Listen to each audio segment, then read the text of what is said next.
மழை வர மாதிரி இருக்கு. 4 பேரை காப்பாத்தே ஆகுது. 4 நாளா காப்பாத்திட்டு இருக்கேன். மழை வந்துச்சுன்னா ஆபத்தாயிரு. நாங்க நம்ம போய் காப்பாத்துவோம். இவங்க தான் 4 பேரு.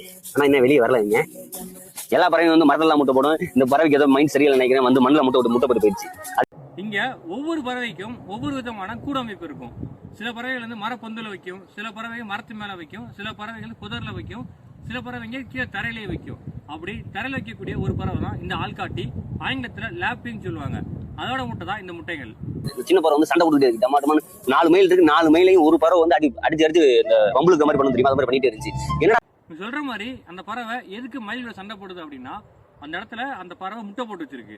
ஸோ அங்கே மயிலில் மேயும் போது அது வந்து தன் முட்டையை பாதுகாக்கணுக்காக, அந்த மயிலால தன் முட்டைக்கு பிரச்சனை வந்துடும் அப்படிக்காக, தற்காப்புக்காக அந்த மயில் சண்டை போடுது. சண்டை போடாத டிஃபெண்ட் பண்ணும். அதாவது அந்த முட்டையிலேருந்து அந்த மயில்கள் ஃபுல்லாத்தையுமே திசை திருப்பதுக்காக சண்டை பறவை ஆக்டிங் பண்ணதாக்கன வேற எதுவும் பண்ணாது.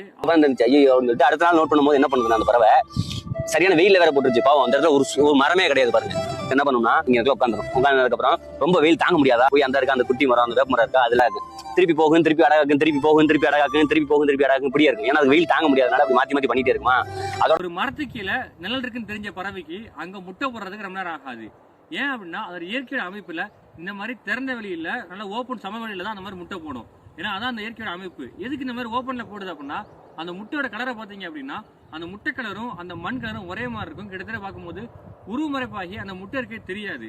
இன்னொன்று என்னன்னா, இப்போ ஏதாவது அது எதிரி ஏதாவது வருது அப்படின்னா அந்த தாய்ப்பறவை ஈஸியாக பார்க்க முடியும். ஏன்னா ஃபுல்லாக ஓப்பனில் இருக்கும். ஏதாவது நிறையோ இல்லை பூனையோ வருது அப்படின்னா அதால் பார்த்து அதை டிஃபெண்ட் பண்ண முடியும். இதுவே ஒரு புதற்குள்ள இருக்கு அப்படின்னா ஈஸியாக வந்து முட்டை திருப்பி வரும். ஸோ அந்த காரணத்துக்காக தான் இந்த பறவைங்க வந்து ஓப்பன்லேயும் சமவெளியும் வைக்குது. என் ஃப்ரெண்டு சொன்னா ரொம்ப பாவமா இருக்குங்க, இந்த ஸ்டூலை வந்து நாங்கள் வச்சிருவோம் அப்படின்னு சொல்லிட்டு அவர் வச்ச ஸ்டூல் தான் இது. 4 நாளைக்கு முன்னாடி வச்சோம். இப்போ வந்து மழை வேற கூட சேர்ந்து வந்துருச்சு. இப்போ என்ன பண்ணலான் இருக்கேன்னா, இந்த 4 பேரையும் ரூம்ல போய் சேவ் பண்ணலான் இருக்கேன். ஏன்னா இதுக்கு மேல அந்த பறவை வர மாதிரி தெரியல. ஈவினிங் டைம் ஆயிடுச்சு, எங்கேயா போய் இறந்துருக்கேன். அதனால இதை 4 பேர்த்தையும் சேவ் பண்ணிட்டு ஏர்லேயே தான் கொண்டு வந்து திருப்பி வைக்கலான் இருக்கேன். தூக்கிடுவோமா? கலரை பத்தியில எப்படி இருக்குன்னு மோசமானவங்க. 4 நாள் இந்த தாய் பறவை வரல. ஒரு முட்டை பொறிக்கணும் அப்படின்னா அதுக்கு கரெக்டான டெம்பரேச்சர் ஹீட் வந்துட்டே இருக்கணும். அந்த தாய் பறவை அது மேலே வந்து அழகாத்தான் தான் அந்த ஹீட் கிடைக்கும். 4 நாள் வரல, ஆல்ரெடி இந்த முட்டை அஃபெக்டா இருக்கும். இதில் இவங்க வேற அந்த முட்டையை எடுத்து கையில் வச்சு கொண்டு போய் சொல்றாங்க. ஸோ அந்த நம்ம பாடி டெம்பரேச்சர், அவங்க வைக்கப்படுற இடத்துல டெம்பரேச்சர், இதன் காரணமா திரும்பி வந்து மரம் வைக்கும் போது அந்த முட்டை எப்படி வைப்பாங்க தெரியல. இதன் காரணமாகவே இந்த டெம்பரேச்சர் மாறி மாறி வரனால அந்த 4 முட்டையை பொறிக்கான வாய்ப்பு ரொம்ப ரொம்ப ரொம்ப ரொம்பவே கம்மி தான் அப்படின்னு சொல்ல முடியும். கண்டிப்பான முறையில் இதை அவங்க வேணும்னு பண்ணியிருக்க மாட்டாங்க.